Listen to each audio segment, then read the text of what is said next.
नमस्कार दोस्तों, heart talk India में आपका बहुत बहुत स्वागत है। मैं हूं दिवाकर विक्रम सिंह। मित्रों, मैं आपसे रूबरू हो रहा हूं ठीक सुबह के 5 बजे। बहुत ही सुहाना मौसम है, पक्षियों की आवाज़ें आप सुन रहे होंगे और साथ ही साथ आप देख रहे होंगे कि किस तरीके से प्रकृति में जी रहे जीव अपने अपने स्तरों से उसके द्वारा प्रदत्त हर एक, आप कह सकते हैं कि पहलू या हर एक उपहार का आनंद ले रहे हैं। और ऐसे इस दौर में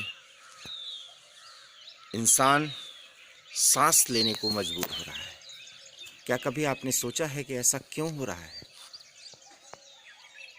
जी नहीं, आपने सोचा है, लेकिन सोचने के बावजूद आपने उदासीनता बरती है, उपेक्षा की है उन पहलुओं का, आप कह सकते हैं, या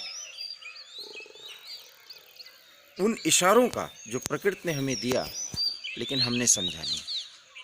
और आज जब आप सुबह से शाम तक समाचार माध्यमों से ये सुनते हैं कि ऑक्सीजन के लिए दर दर भटकने को डॉक्टरों को, बड़े बड़े लोगों को, सामान्य वर्ग के लोगों को दौड़ना पड़ रहा है ताकि जीवन बच सके।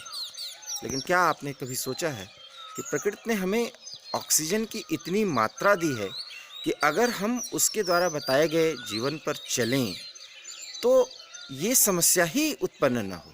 और ठीक है, वायरस अटैक हो सकता है, महामारी आ सकती है, लेकिन प्रकृति के साथ अगर हम उन स्थितियों में भी जुड़ें तो हम अपने आप को बहुत अच्छी तरीके से बचा सकते हैं।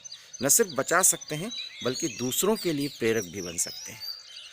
और एक पत्रकार होने के नाते हमारा ये कर्तव्य बनता है, ये दायित्व होता है कि आपको ज़रूर अपने उन अनुभवों से तारुफ कराएं, शेयर करें अपना अनुभव, ताकि आप भी अगर उस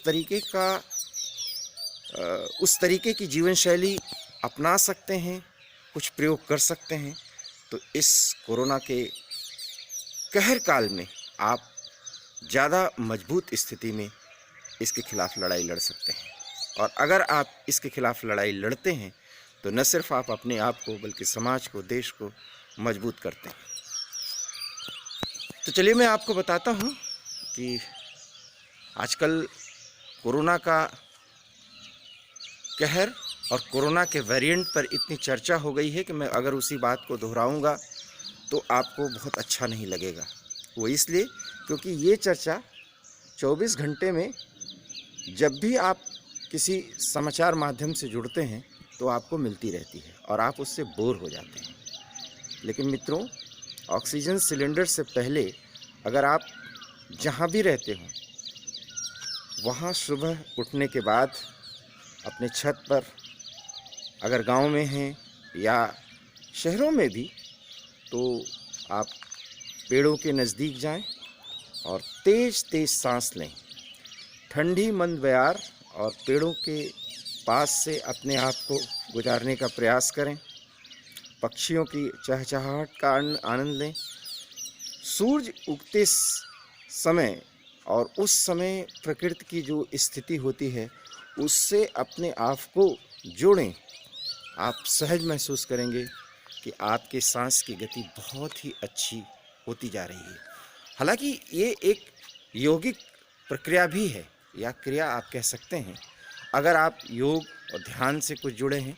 लेकिन चूँकि ये आपकी जीवन शैली में बहुत प्रयास करने से आता है, इसलिए आप ऐसा तभी कर पाते हैं जब आपने ऐसा किया हो। मैं आपको ये बताना चाहता हूँ कि मैं इस समय पूर्वी उत्तर प्रदेश के ही अपने एक